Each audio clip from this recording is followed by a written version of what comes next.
Hi, and welcome back to the Heart Failure series. Today we're going to discuss SGLT2 inhibitors. As you know, SGLT2 inhibitors have completely changed the landscape of management of chronic disease. Initially developed as drugs that control hyperglycemia, these drugs failed to do what they were supposed to do because they only have a very modest anti-glycemic effect, only about 0.6 to 0.8% reduction of HbA1c.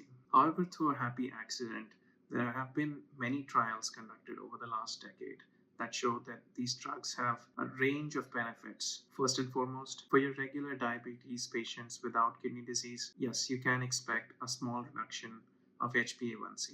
But for diabetic kidney disease patients, there's going to be even less reduction of the HbA1c. And finally, those with eGFR less than 30 don't expect any HbA1c reduction. Now, one of the important mechanisms of how these drugs are postulated to benefit with kidney protection and cardioprotection is through their action on sodium hydrogen exchange receptors, which are inhibited. This leads to more sodium being delivered to the DCT and the juxtaglomerular apparatus, which in turn leads to increased tone of the afferent arterioles, reducing the GFR. As the GFR reduces, less protein is filtered through the glomerulus. Less protein filtered causes less interstitial toxicity and over time causes renal protective effects. There are some other mechanisms postulated as well, such as anti-inflammatory, antifibrotic, and antisympathetic effects. So let's look at the evidence behind the renal protective effects of SGLT inhibitors. First studied in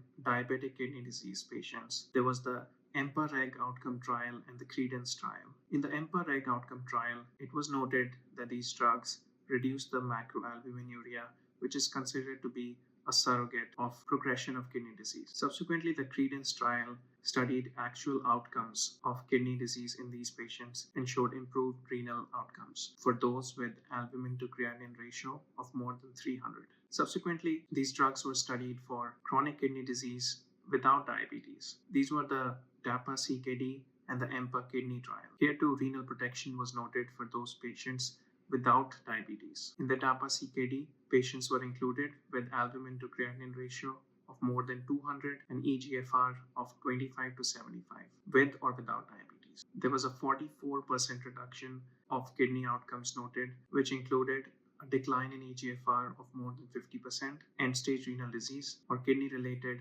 or CV deaths. This was certainly significant.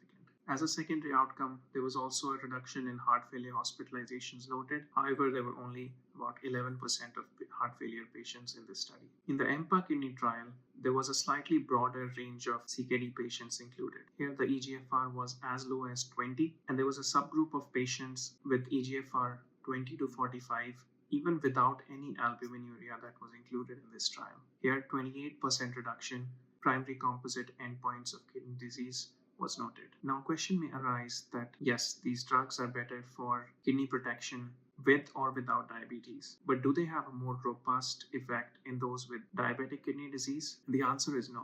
In the meta-analysis conducted from these studies have shown that these drugs seem to have a similar renal protective effect in both diabetic patients and non-diabetic patients with kidney disease. The second question that may arise is, are these drugs better for patients who have albuminuria?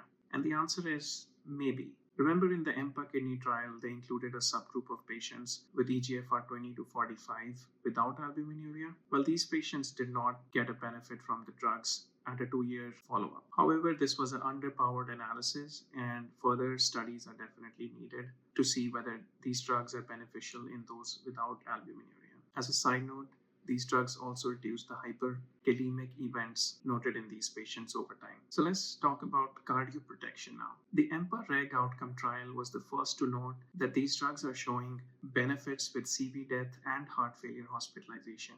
However, this was not a cardiology trial, this was a kidney trial. Subsequently, dedicated heart failure trials have been done which show robust evidence of benefit from SGLT inhibitors. First, let's talk about HFrEF. This includes the DAPA-HF and the EMPEROR-Reduce trials. Now, there's a reason why SGLT inhibitors are one of the 4 pillars of GDMT for heart failure patients. In these trials, SGLT benefit had the whole trifecta.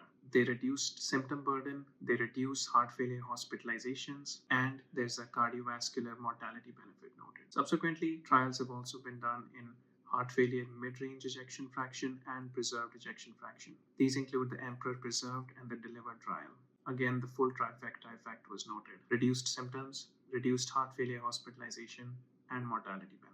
Of note, there has been a meta-analysis of 43 RCTs that was conducted, which did not show any benefit of SGLT for ASCVD events. In contrast, the GLP agonists have shown a robust reduction of ASCVD events, especially stroke, in patients with diabetes, but only a modest effect on heart failure. Therefore, it's postulated to combine GLP agonists and SGLT2 inhibitors to get a synergistic benefit on heart failure as well as ASCVD in appropriate patients. There are a few other benefits of SGLT inhibitors that should be considered. There is a mild blood pressure lowering effect, although only about 2.5 to 3 millimeters of mercury. There's a modest weight reduction effect noted. There's been a benefit of fat deposition and liver enzyme noted in MASLD patients. There's also been reduction in kidney stone formation noted, reduction in gout flares, as well as some benefit in anemia in kidney disease patients. We'll finish with the adverse events associated with these drugs. Generally, there's a really favorable adverse event profile, with